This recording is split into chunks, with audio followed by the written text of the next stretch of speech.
Hello, the question says, give the correct order of initials true T or false F for following statement. Four options are given. First option is number of electron having L is equals to 0 is 10 in PD. The value of Z effective for 3D electron of chromium and 3D electron of Mn, that is manganese, is same as number of electron in D subshell of chromium and Mn are the same. Third option is multiplicity of Fe is equals to that of Ni2 positive. And last option, value of L by N for last electron of element having atomic number 57 is 0.4. तो अब इसका answer देख लेते हैं क्या होता है। पहले थोड़े ऑप्शंस देख लेते हैं कि ऑप्शंस क्या हेल्प करेंगे हमें सॉल्यूशन में। तो ऑप्शंस तो ट्रू फॉल्स टाइप के दिख रहे हैं, मतलब कि ऑप्शंस हमें हेल्प नहीं करेंगे, अभी हमें क्वेश्चन को ही देखना पड़ेगा। तो number of electron having L is equal to 0 is 10 in PD, ये बोला जा रहा है। फर्स्ट देखो PD हमारा क्या है, निकल के जस्ट नीचे आता है, नहीं पढ़ोगे पिटो, ऐसे करके आपने याद कर रखा होगा इसको। निकल की कॉन्फ़िगरेशन अगर हम देखते हैं तो 4s2 3d8 होती है। अब हम सोचे कि सिमिलर कॉन्फ़िगरेशन होगी डाउन द ग्रुप जैसे हमने सब में पढ़ रखा है, लेकिन PD हमारा एक एक्सेप्शनल केस है जिसमें यहाँ पे जो 5s के जो 2 इलेक्ट्रॉन होते हैं वो 4d में 8 नहीं होते, s के इलेक्ट्रॉन यहाँ पे कूद जाते हैं और इसकी कॉन्फ़िगरेशन 4d 10 हो जाती है। 5s में कोई भी इलेक्ट्रॉन नहीं होते। तो यहाँ पे बोला जा रहा है स्मॉल l की वैल्यू पूछी जा रही है। अब d में क्या है, 10 इलेक्ट्रॉन्स हैं, तो अब हम क्या करेंगे, d ऑर्बिटल यहाँ पे हम ड्रॉ कर लेंगे और 10 के 10 इलेक्ट्रॉन यहाँ पे फिल कर देंगे। हमने 10 इलेक्ट्रॉन्स यहाँ पे फिल कर दिए, देखो पूरे ये 10 इलेक्ट्रॉन्स हो गए। अब हमें स्मॉल l की वैल्यू पूछी है, तो स्मॉल l की वैल्यू इसमें +2 -1 0 माइनस का प्लस का 1 और यहाँ पे प्लस का 2। तो जो L की वैल्यू होगी 10 इलेक्ट्रॉन्स के लिए वो क्या होगी, डिफरेंट होगी। जैसे इन दो इलेक्ट्रॉन के लिए प्लस का 2 है, इन 2 इलेक्ट्रॉन के लिए माइनस का 1 है, इन 2 के लिए 0 है, सिमिलरली इन 2 के लिए और इन 2 के लिए नीचे लिखी हुई है। बट L की वैल्यू 0 नहीं होगी, यहाँ पे कैपिटल L की जो वैल्यू होगी वो 0 होगी, स्मॉल l की 0 नहीं होगी। तो ये स्टेटमेंट क्या होगी आपकी, फॉल्स। अगर हम अब ऑप्शन चेक करते हैं तो ये ऑप्शन आपका एलिमिनेट हो जाएगा और ये ऑप्शन भी एलिमिनेट हो जाएगा। यहाँ से हमने एलिमिनेशन भी सीख लिया कि यहाँ पे क्या 2 ऑप्शन एलिमिनेट हो गए। अब हमारे पास 2 ऑप्शन से इनमें से कोई आंसर होगा बी या डी में से। तो देखते हैं सेकंड ऑप्शन की ओर, the value of Z effective for 3D electron of chromium.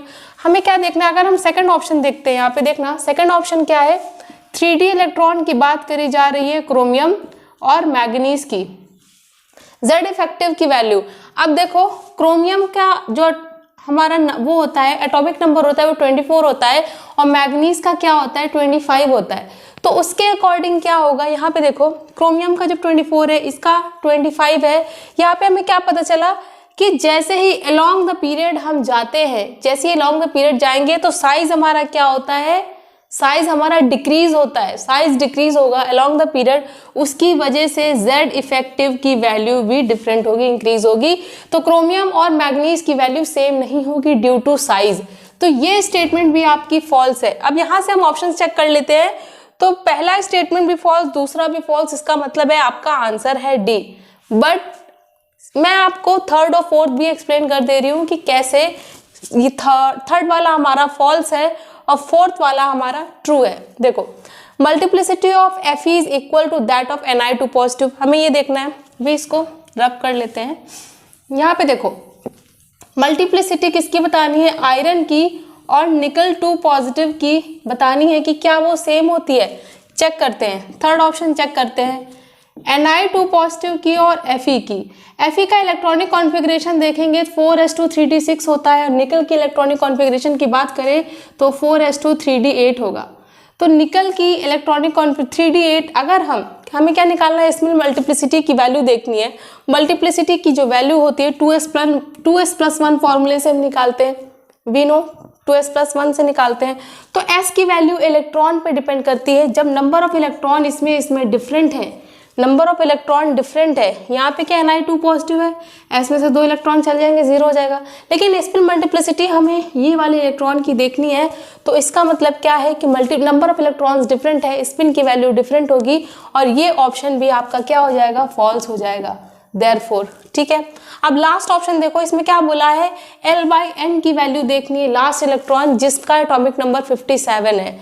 ठीक है, ये ऑप्शन देखना, 57 एटॉमिक नंबर किसका होता है, लैंथनम का होता है, हमें पता है। अगर इसकी इलेक्ट्रॉनिक कॉन्फ़िगरेशन देखें, Xc क्या होगा, 4f में 0, 5d में 1 होगा, 6s में 2 होगा।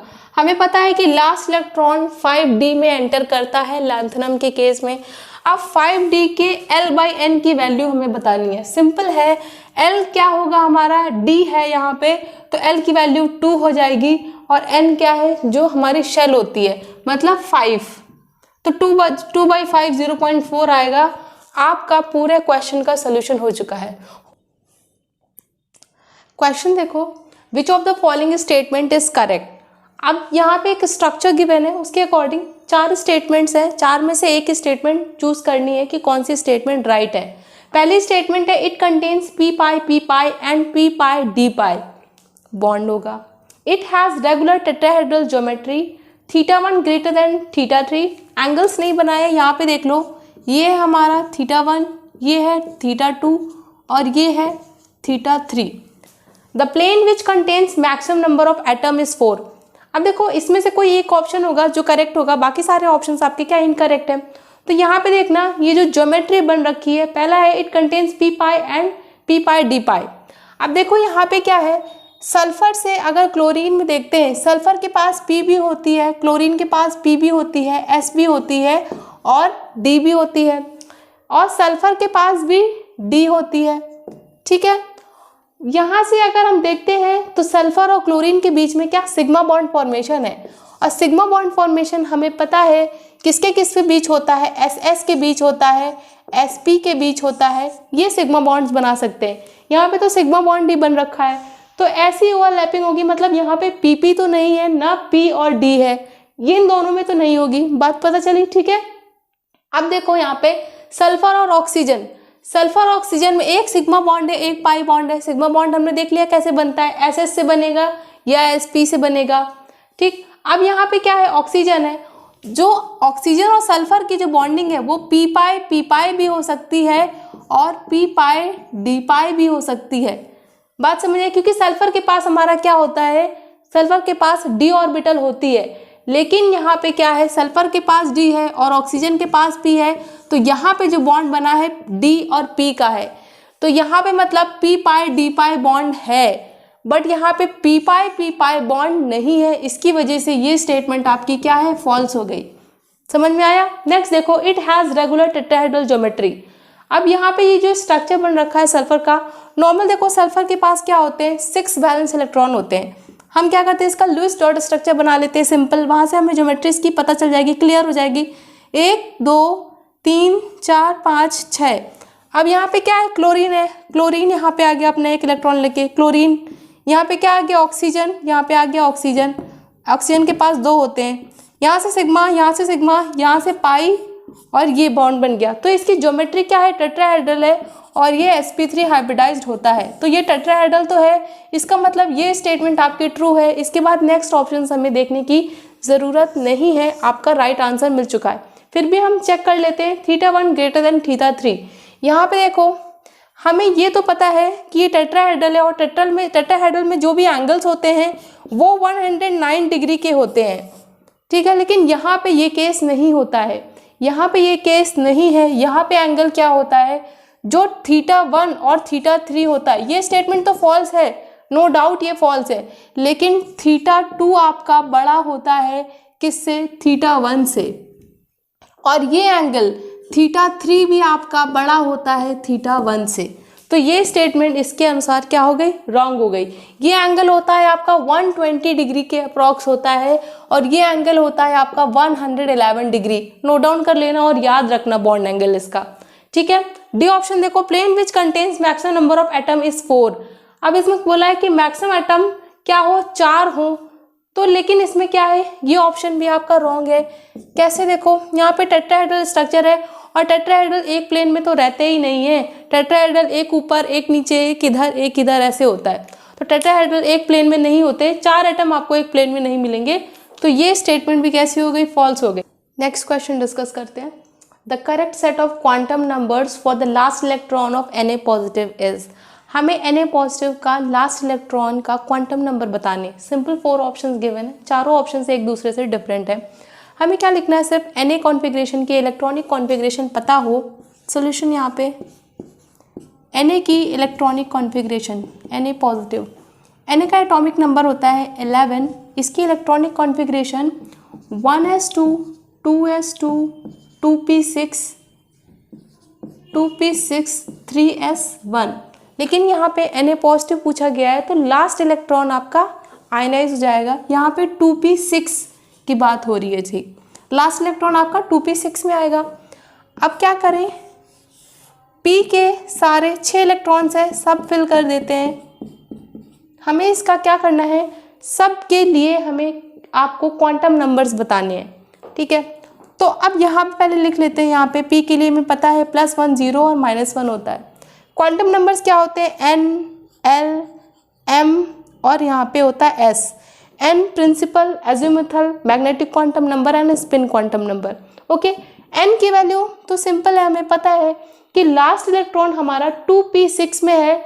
जो 2 होता है, जो हमारा 2 होता है वही हमारा क्या होता है, स्पिन, सॉरी 2 हमारा है वही हमारा क्या, n प्रिंसिपल क्वांटम नंबर। तो 2 तो हमें पता चल गया। यहाँ पे अगर हम ऑप्शंस चेक करते हैं तो हमें यहीं से पता चल जाएगा कि D हमारा राइट आंसर है, फिर हमें निकालने की ज़रूरत नहीं है। क्यों ज़रूरत नहीं है, क्योंकि बाकी सारे ऑप्शंस में प्रिंसिपल आपका n3 दे रखा है। हमें क्या लास्ट इलेक्ट्रॉन के लिए निकालना है और लास्ट इलेक्ट्रॉन Na पॉजिटिव का p में जाता है, 2p6 में जाता है। तो यहीं से पता चल गया। बाकी वैल्यूज़ भी हम लिख लेते हैं। L हमारा यहाँ पे क्या है, लास्ट इलेक्ट्रॉन के लिए निकाले, लास्ट इलेक्ट्रॉन ये है हमारा, लास्ट इलेक्ट्रॉन -1 में गया। तो L की वैल्यू चाहे -1 लिख लो चाहे +1 लिख लो, इसके अकॉर्डिंग हम लिख सकते हैं।